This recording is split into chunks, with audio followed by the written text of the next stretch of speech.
Lecture चालू करो बे।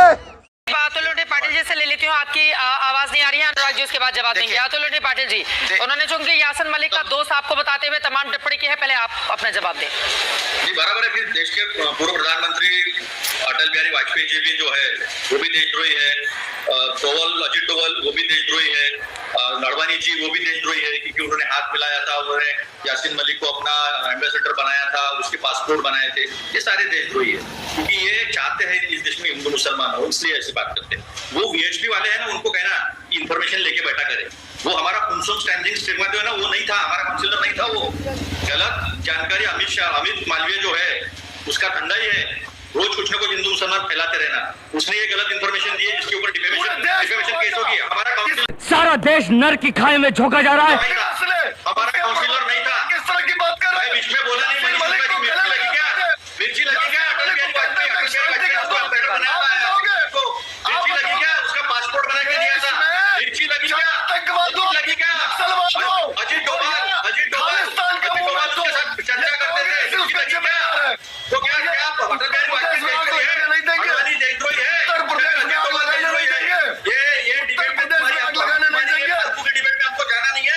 तुमने 11 साल में इस देश का जो भ्रष्टाचार किया है, देश को जो नफरत की आग में डूबने का काम किया है, समझ लो कांग्रेस के साथ गलत कर रहे हो, जनता ने गलत कर रहे हो, गलत खबर फैलाते हो, सवाल करने वाले को नक्सलवादी कहते हो, सवाल करने वाले को कहते हो, यासिन मलिक के दोस्तों के साथ खाली देश ने देखा है, ये पूरे देश ने देखा है, देश ने देखा है। इसको धर्म के आधार पर 80-20 करते हो, बटेंगे तो बटेंगे करते हो, ये तुम्हारा धंधा है।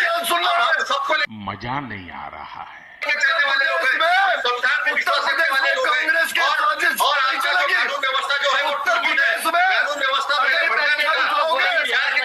दोनों लोग बोलेंगे, समझ में नहीं आएगा। प्लीज अपनी अपनी बारी में, अपनी बारी में। लेकिन ये तौकीर रजा कहाँ है? मनीष शुक्ला जी, तौकीर रजा कहाँ है? तौकीर रजा इतना भड़काने वाला बयान दे रहे थे, सरकार क्या कर रही थी? तौकीर रजा इतना भड़काऊ बयान दे रहे थे, सरकार क्या कर रही थी? मनीष शुक्ला जी, हिंदू मुसलमान करना चाहते हो? शर्म नहीं आती तुम लोगों को? चित्रा जी, अपने मुख्यमंत्री को कभी कहा शर्म तुमको आनी चाहिए। लोले, शर्म तुमको आनी चाहिए। यासिन मलिक से यारी करते हो, शर्म। अब यासिन मलिक को क्यों लेकर आ रहे हैं? पहले बरेली संभालिए, ये बताइए। ये बड़ी अच्छी बात कही आप। ये तौकीर आदमी कहाँ है? अभी कहाँ है चित्रा जी? जिसकी वजह से ऐसे हालात बन पे हैं बरेली में? चित्रा जी नहीं, ये नहीं चलेगा। चित्रा जी, पहले चर्चा किसने की? किस लाल किले तक कौन गया? तमाम घटनाओं की चर्चा किसने की? आगे बरेली में लौट आते ना, बरेली में लौट आते हैं। अभी बरेली में शांति व्यवस्था चाहिए, अभी बरेली में शांति व्यवस्था चाहिए, ठीक है। लेकिन मनीष जी, क्या मुसलमानों को ऐसा लगता है कि बीजेपी की सरकार में उत्तर प्रदेश में उनके साथ भेदभाव होता है? जब भी आप लोग 80-20 वाला बयान देंगे, जब भी आप लोग सनातन धर्म को यकीनन आपकी सरकार प्रमोट करती है, तो मुस्लिम धर्म के लोगों को लगता है कि उनके साथ गलत हो रहा है कि उनके पर्व त्योहार को लेकर उतना उत्साह सरकार के भीतर नजर नहीं आता है। मनीष शुक्ला जी, भारतीय जनता पार्टी की केंद्र की सरकार, राज्य की सरकार किसी योजना में कोई भेदभाव नहीं करती। क्या पक रहे हो मादरचोद? हम तुष्टीकरण नहीं करते।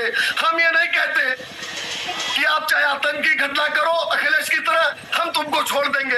अगर कोई अपराध करेगा, कोई आतंकी घटना में शामिल होगा, चाहे जिस जाति का होगा, चाहे जिस धर्म का होगा, उसके ऊपर हम कार्रवाई करेंगे। तो यहाँ पर अनुराग भदौरिया जवाब देंगे। मुझे लगता है जो सवाल आपने उनसे पूछा कि तौकीर रजा ने जो बयान दिया था उसके बारे में सरकार ने क्या किया, तो सुनना नहीं चाहते। उनसे पूछो ना। पुलिस कार्रवाई कर रही है। अभी चिल्लाई मत। लेकिन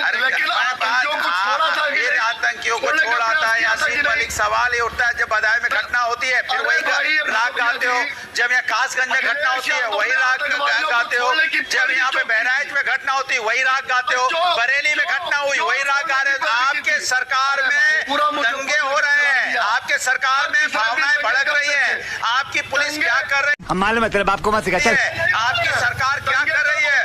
आपका एलआईयू डिपार्टमेंट, आपकी एलआईयू क्या कर रही है? आपकी इंटेलिजेंस डिपार्टमेंट क्या कर रहा है? आप फेल हो रहे हैं। आप मानिए आप फेल हो रहे हैं और आप फेलियर को छुपाने के लिए चिल्ला रहे हैं। आप अपना फेलियर छुपाने के लिए चिल्ला रहे हैं क्योंकि आप चेहरा आपका देखो, जनता ने देख लिया कि आप उत्तर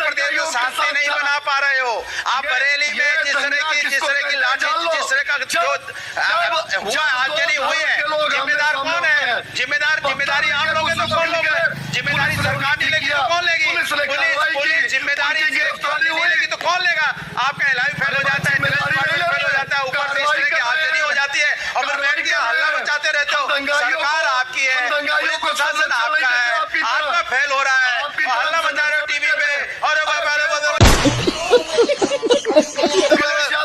ये बड़बड़ मत कीजिए, बहुत सेंसिटिव मामला है और आपको जवाब नहीं देना आता है। खाली अखिलेश यादव जी चिल्लाते रहते हो। अरे योगी जी का नाम लीजिए, सरकार होती है, सरकार विपक्ष की नहीं है। बोलिए योगी जी से सवाल पूछिए। तो अखिलेश यादव जी से सवाल पूछ रहे हो आप, कमाल की बात करो, विपक्ष से सवाल पूछ रहे हो। नहीं, शर्म छूटनी होनी चाहिए, विपक्ष से सवाल पूछ रहे हो। सरकार जिनके भी पास आ रहे हैं अपने बारे में बोलेंगे। इस वक्त एक बड़ी खबर आ रही है, एक बड़ी खबर ये तो लेटेस्ट न्यूज है।